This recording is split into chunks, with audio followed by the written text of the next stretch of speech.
Hello my dear friends, I am Sushant Raj.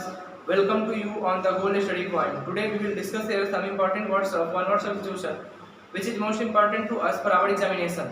Let's start with great enthusiastic. Dear friends, one word substitution में आज हम लोगों के पास first word है कैकोग्राफिस्ट.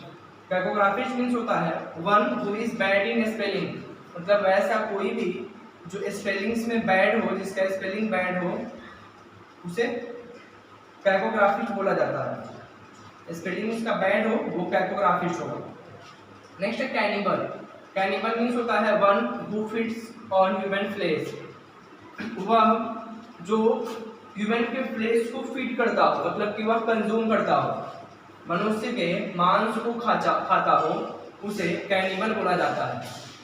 Next है कार्निवोरस.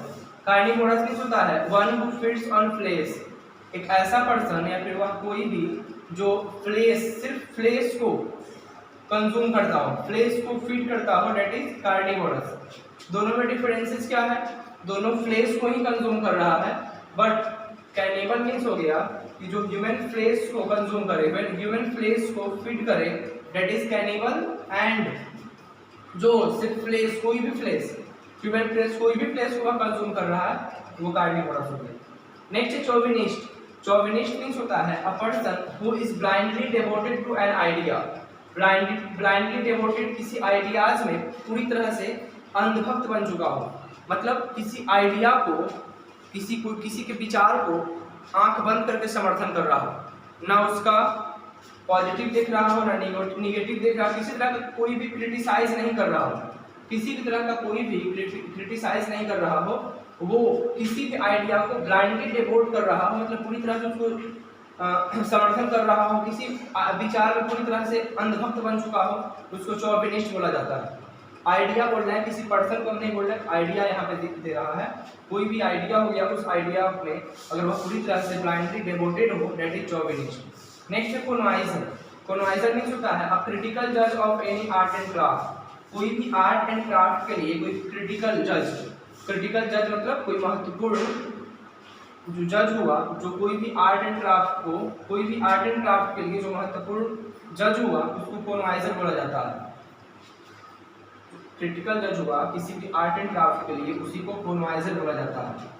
नेक्स्ट है contemporaries. Person living at the same time, मतलब same time में रहने वाले पर्सन को कंटेम्पररीज बोला जाता है. वैसा कोई भी पर्सन जो सेम टाइम में रह रहा हो, ठीक है, मतलब अभी जैसे जो चल रहा है इसी में जी रहा हो, उसको बोलेंगे कंटेम्पररीज. कंटेम्पररीज मतलब कंटेम्पररी, जैसे अभी वाला जो ये समय चल रहा है, इसको हम कंटेम्पररी बोलेंगे.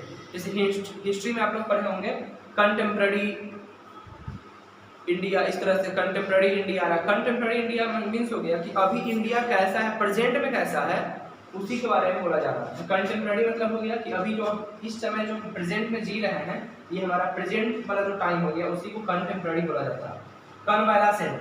कन्वालेसेंट मीन्स होता है one who is recovering health after illness, मतलब एक ऐसा कोई भी पर्सन जो बीमार पड़ने के बाद फिर से स्वस्थ हो गया हो, बीमार पड़ने के बाद फिर से स्वस्थ हो गया हो, डेट इज कन्वालेसेंट, उसको बोलते हैं. एग्जाम में इस तरह से क्वेश्चन आता है one who is recovering health after illness. यहाँ पे ऑप्शन रहेगा, क्या बोला जाएगा, कन्वालेसेंट बोला जाएगा, और डिफरेंट वर्ड रहेगा, तो वहाँ पे हम टिक करेंगे कन्वालेसेंट. जैसे अभी हम लोगों के बीच कोविड के, जैसे जो भी पर्सन कोविड से इन्फेक्ट हो रहे थे, कोविड से इन्फेक्टेड हो रहे थे, वो पर्सन जब कोविड से रिकवर हो जा रहे थे, तो उनको हम बोल सकते हैं कन्वालेसेंट. यानी कि कोरोना वायरस को पराजित करके जो लोग वापस आ रहे हैं, उनको कन्वालेसेंट बोल सकते हैं, क्योंकि वह कोविड से रिकवर हो चुके हैं, उनका हेल्थ कोविड से रिकवर हो चुका है, तो उसको कन्वालेसेंट हम बोल सकते हैं. ककेट. ककेट मीन्स होता है गर्ल या women who flirts with main. कोई गर्ल या वुमेन का किसी मेन के साथ फ्लर्ट्स हो, वैसी कोई भी गर्ल या वुमेन जिसका किसी मेन के साथ फ्लर्ट्स हो, एक अफेयर हो, डेट इज उसको ककेट बोल सकते हैं. क्या बोल सकते हैं? ककेट. इसको गर्ल या वुमेन को, कोई भी गर्ल या वुमेन जिसका किसी मेन के साथ फ्लर्ट्स हो, डेट इज ककेट. तो इस तरह से हम लोगों ने कुछ important words, one word substitution का कंप्लीट किया, जो कि एग्जाम प्रोस्पेक्टिव से काफी इंपॉर्टेंट है. Thank you, thanks for watching.